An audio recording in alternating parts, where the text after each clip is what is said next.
Yo, assalamualaikum warahmatullahi wabarakatuh. Balik lagi di Juk System. Oke. Kali ini seperti biasa saya akan mereview, ya kan? Mereview kekocakan-kekocakan dari para anak IT waktu sidang. Ya. Nah, hari ini seperti biasa ya, temanya sidang di pantai. Nah, sidang di pantai ini kita akan mencoba mencari ya, selain dari channelnya Pak Raymond ya, yang lain gitu. Coba ya, kita cari-cari dulu guys. Oke, langsung aja ya. Ini sambil-sambil nyari ya. Aku nggak tahu juga nih mau yang modelnya gimana gitu. Bentar, biasa ya kan. Nggak ada operator, just lonely. Ya, saya rubah-rubah sendiri. Oke, abaikan beranda saya ya, karena kebanyakan tuh Arlida Putri. Aduh, saya mau banget sih. Ya, gini, maksudnya gini. Oke, langsung aja. Sidang anak teknik informatika. Oke. So guys, oke, yang video ya. Ini anak mana nih? Yang offline ya guys. Ini kemarin nih. Kebanyakan Pak Raymond loh. Yang lain gitu loh. Karena kayaknya yang apa namanya? Yang apa? Dosen mainan YouTube terus suka membantai anak-anak sidang ya Pak Raymond doang kayaknya. Ini dia sharing pengalaman kuliah. Watin guys.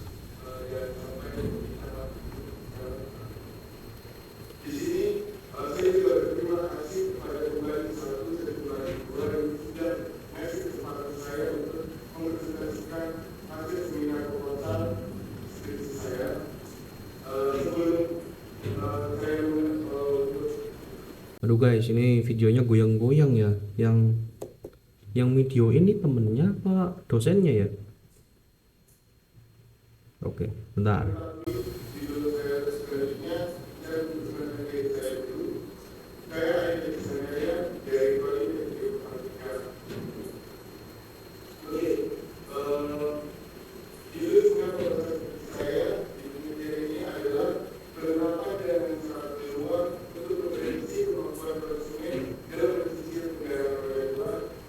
Oke guys, ini analisis ya. Analitis apa? Lebih ke analitis ya, bukan sistem web. Referensi baru nih. Jaringan saraf dia. Berarti pakainya Decision Tree ya. Kalau enggak ya metode apa ini? Aku belum tahu nih dia pakai metode apa ya. Jaringan saraf untuk mendeteksi tingkat apa itu tadi. Ya udah, kita dengerin dulu ya guys. Dengerin dulu guys.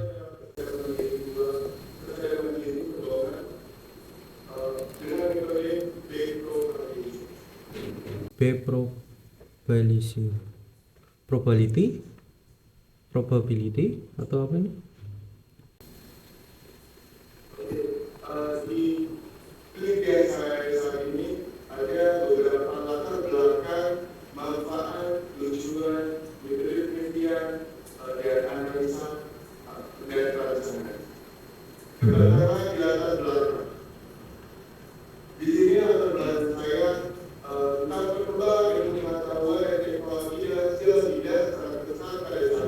Hmm.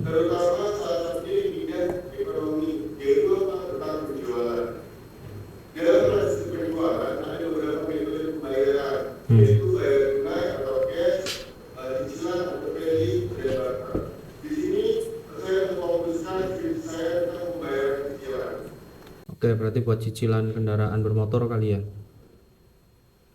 Oke. Agak berat ya. Tesis ini soalnya ya. Oh, bukan tesis, guys. Masih sempro ya. Oke.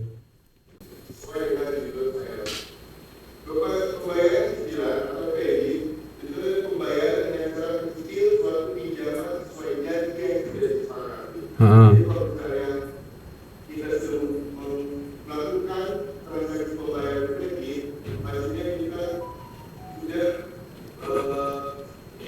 HP-nya dimatiin dong. bulan-bulan berikutnya. Dengan pertumbuhan penduduk Indonesia yang meningkat juga mempengaruhi bertambahnya jumlah kendaraan bermotor. Menghindari kemacetan dari jalan berarti sepeda motor, banyak masalahnya.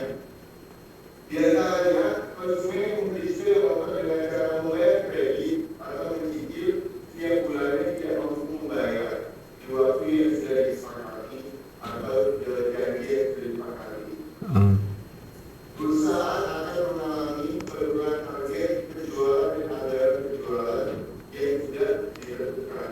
Jadi kalau misalnya konsumen sudah sepakat untuk membayar cicilan berikutnya, tapi konsumen tidak dapat membayar atau menunggak di bulan kedepannya, dan perusahaan akan mengalami penurunan target penjualan. Jadi Oke guys, dari latar belakangnya tuh berarti dia lagi bahas dia lebih condong ke perusahaannya ya.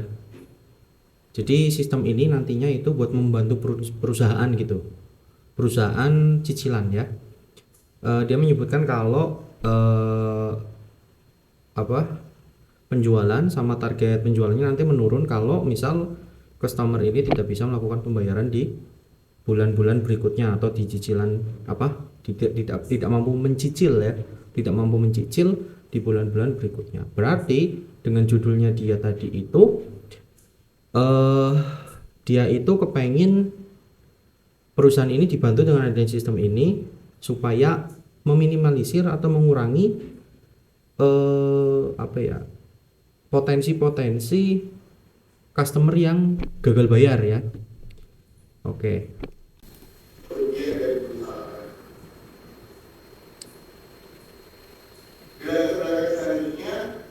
penulis menggunakan peralatan jaringan keahlian ini dengan metode progression.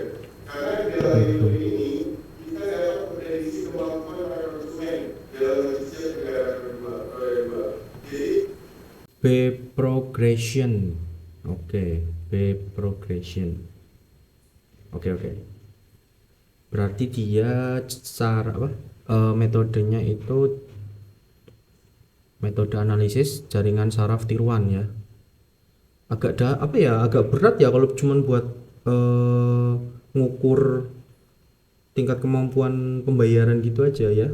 Kayak maksudnya berarti kan ini kayak survei ya kan, si surveinya ya, surveyor berarti. Biasanya kan kalau kita ngutang ya nih teman-teman, kalau ngutang kendaraan tuh biasanya ya entah itu motor atau mobil, biasanya kan ada tukang surveinya dulu tuh. Mas Doni kira-kira kerjanya apa, kayak gitu dulu kan. Oh, usahanya apa atau kerja di mana, pakai slip gaji apa enggak, nah gitu-gitu kan.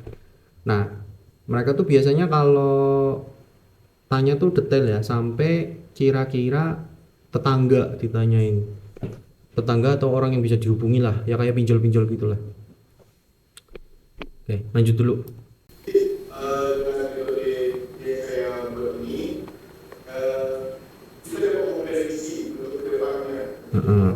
Konsumen ini benar-benar bisa nggak, mampu nggak untuk membayar cicilan untuk berikutnya.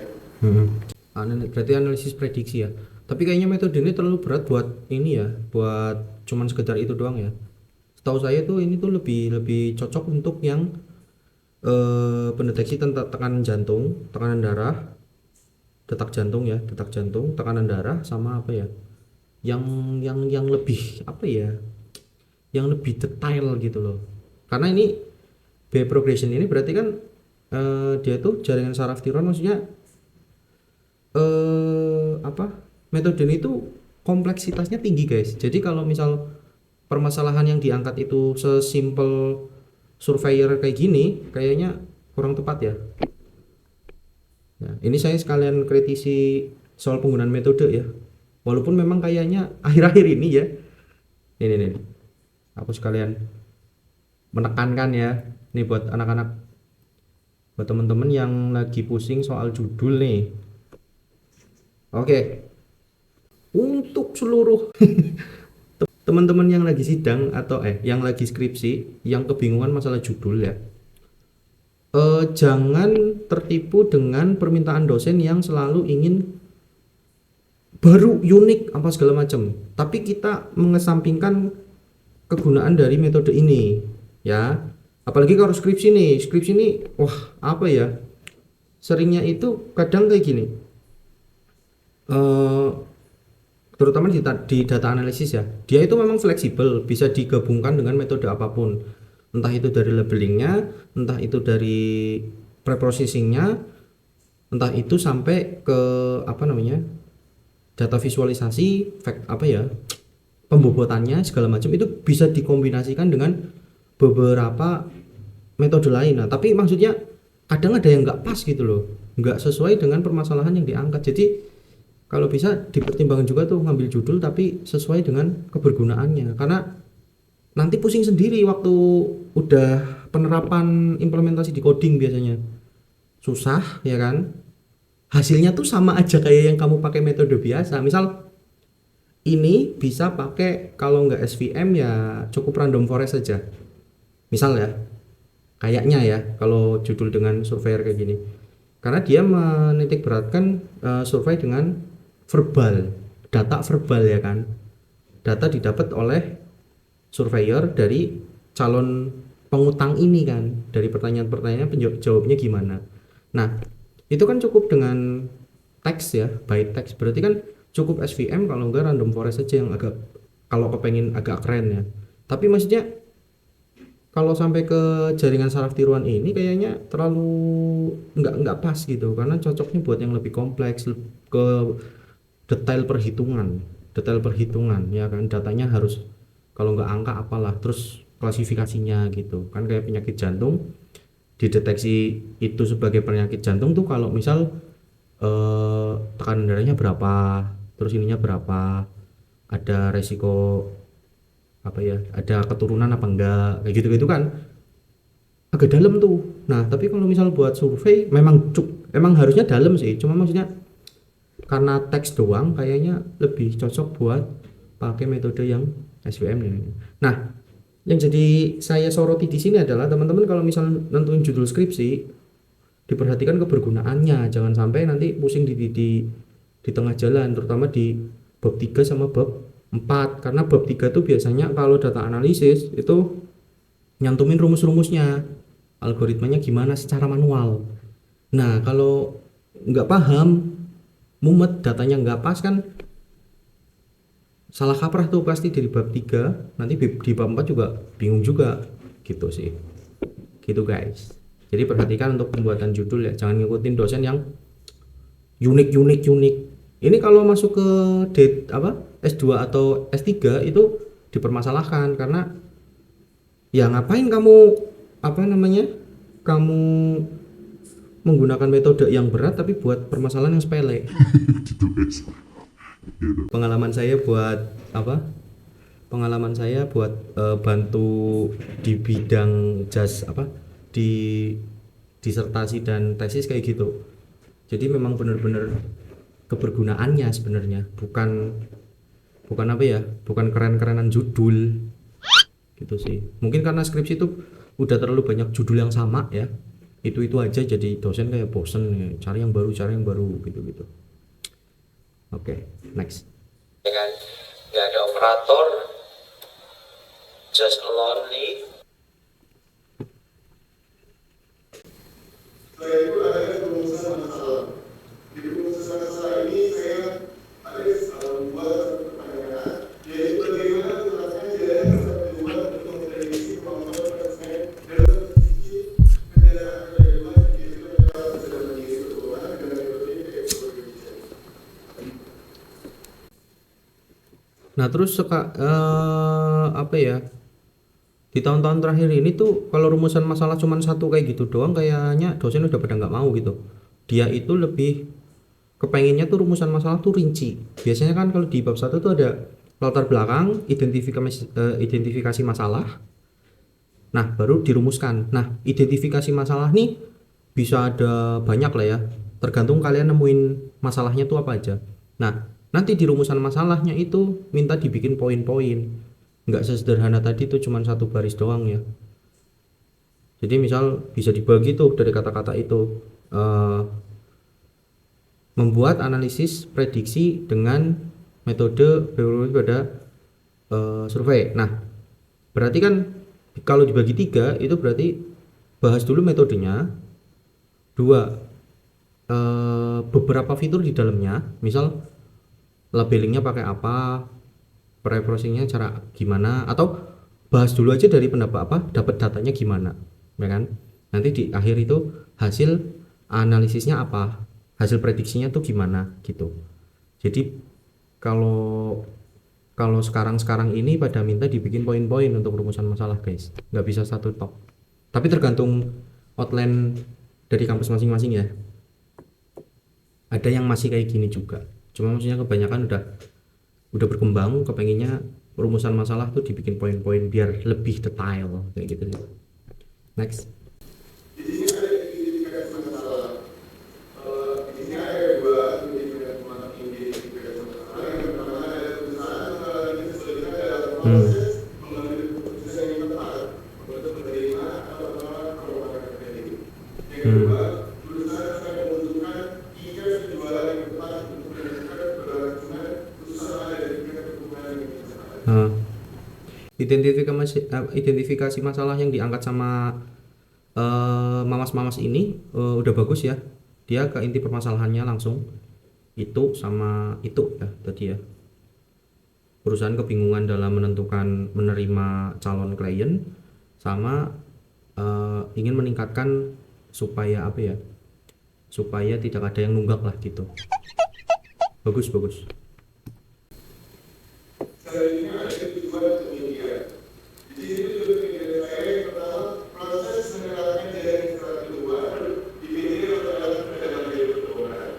Yang kedua, menerapkan jalan istirahat kedua yang dapat memprediksi kemampuan konsumen dalam mencicil kendaraan bermotor kedua dipilih oleh dalam perjalanan kedua.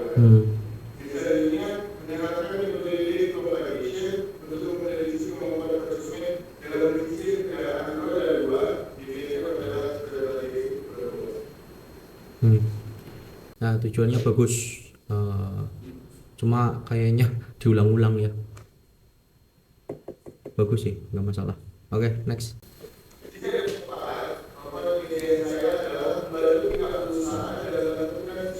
Ah.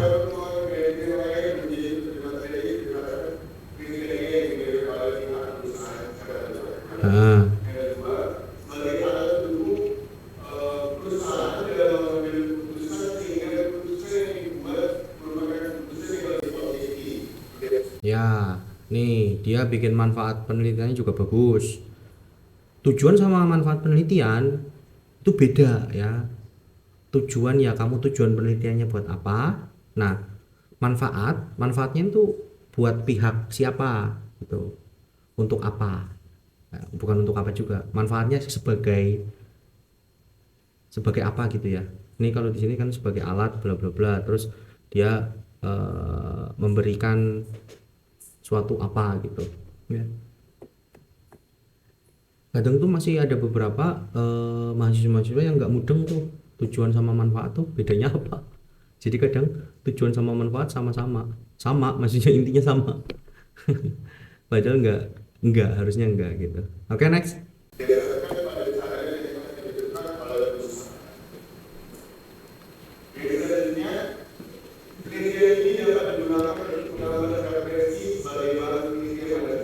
Ya, biasa.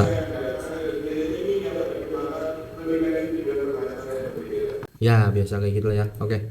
Aku pengen langsung ke ini ya. Dia gimana coba? Hasil ininya. Kerangka kerja doang dia. Hasil projectnya ya. Pengen lihat. Ya, buat yang belum tahu, aku juga main Valorant ya. Kalau lagi jenuh gitu, kalau lagi senggang gitu, saya mainnya Valorant. Bisa dicek juga untuk video-video Valorant saya, walaupun agak burik ya, agak bosok, patah-patah gitu. Karena aku nggak tahu nih cara record yang bener, karena aku pakai OBS kan. tapi katanya disaranin pakai apa gitulah, kue lesir, tapi tetap sama aja, masih agak patah-patah gitu. Cara ngaturnya guys aku nggak tahu, mungkin kalau ada yang tahu bisa di info ya. Biar aku bisa bikin konten Valorant lagi ya kan, karena seru juga guys. Oke, balik lagi ke pembahasan utama ya. Sorry guys, agak lompat-lompat ini pikiran saya ya.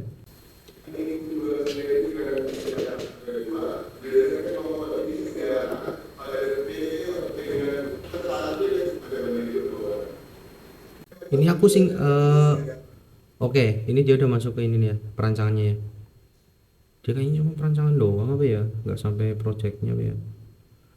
Iya guys, dia cuma perancangan doang guys, nggak ada projectnya. Coba gimana?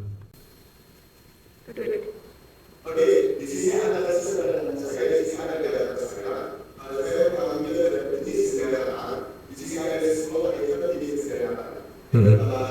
Pada dulu, sebelumnya saya dan sebagainya. Sampai oke, di sini kita bersama saja. Saya digunakan di bagian di tahun 2017 dengan target di tahun 2018. Kemudian dari tahun 2018 dengan target yang menjadi kereta dengan target dari 2019. Dibikin menjadi 12 sekolah dengan sistem utara. 12 pola.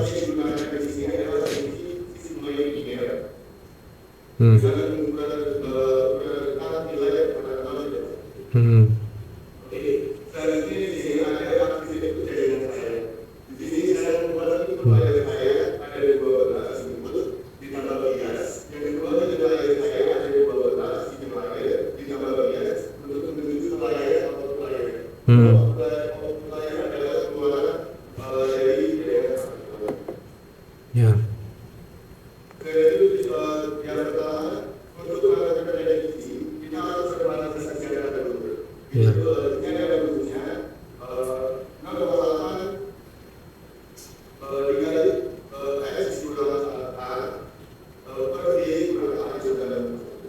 Ya.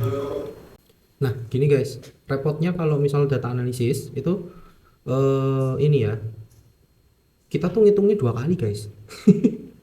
Malesnya di situ. Di bab 3 kita ngitung cara manualnya gimana. Biasanya tuh dosen minta dari preprocessing, hasilnya gimana aja diurutin ya kan. Terus labeling pakai metode apa, ada rumusnya apa enggak ya kan. Nah, kalau kita projectnya pakai Python itu kan apa namanya, udah punya library sendiri-sendiri ya. Jadi kalau ditanya rumusnya gimana ya browsing gitu, nggak ada apa ya, spesifikasi secara library-nya gimana, cara kerjanya tuh apa nggak bakal bisa nemu di codingnya gitu, karena ya beda gitu. Jadi ngitung manual sendiri, bikin projectnya sendiri, itu kelemahan dari apa ya, keribetan dari kalau kita pakai apa, kita skripsi tapi temanya data analitik ya, data analitik kayak gitu. Nih dari normalisasi aja pakai rumus, dan itu harus dihitung beneran dari bab 3 gitu guys. Jadi bijak-bijak dalam memilih judul.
bisa memilih berbeda dari siswa.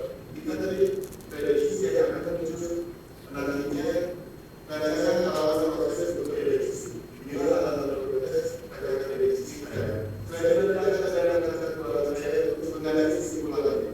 Setelah menganalisis simulasinya, ini ada rasakan akan utama. Oke, kita akan di sini kayak gambar ini menggunakan data,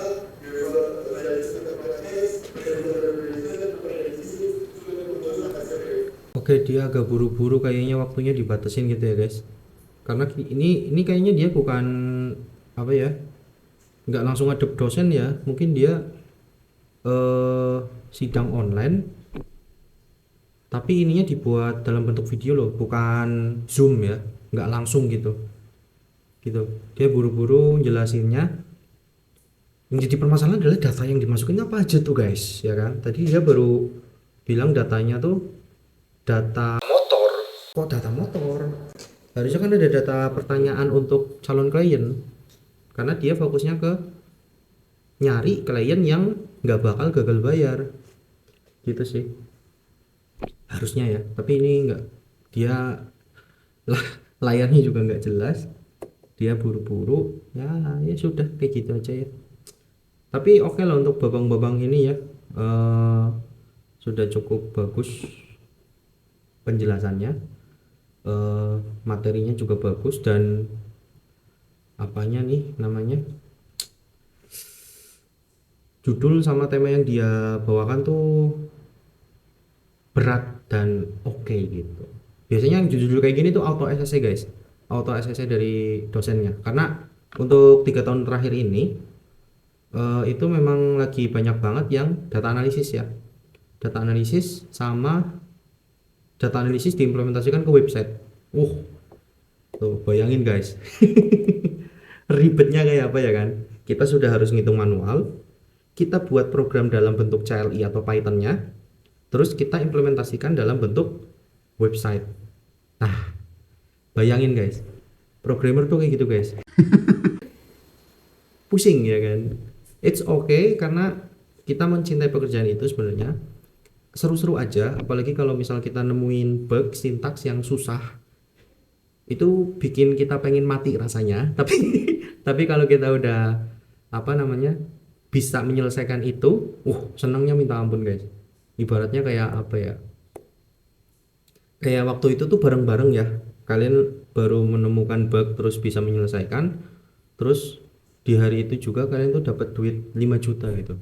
Itu lebih senengan yang dapat 5 juta.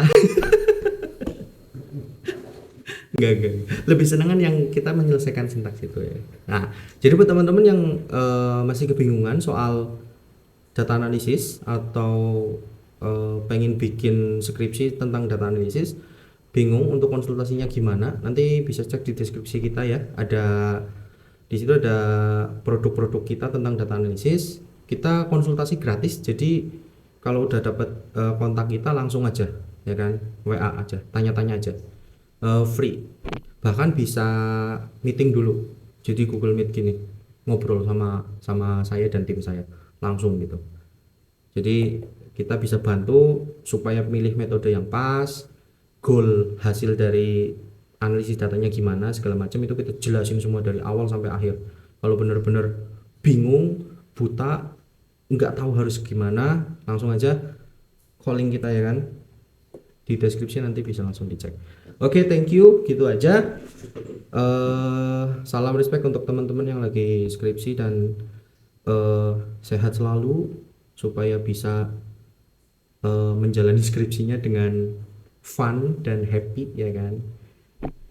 Thank you, bye bye.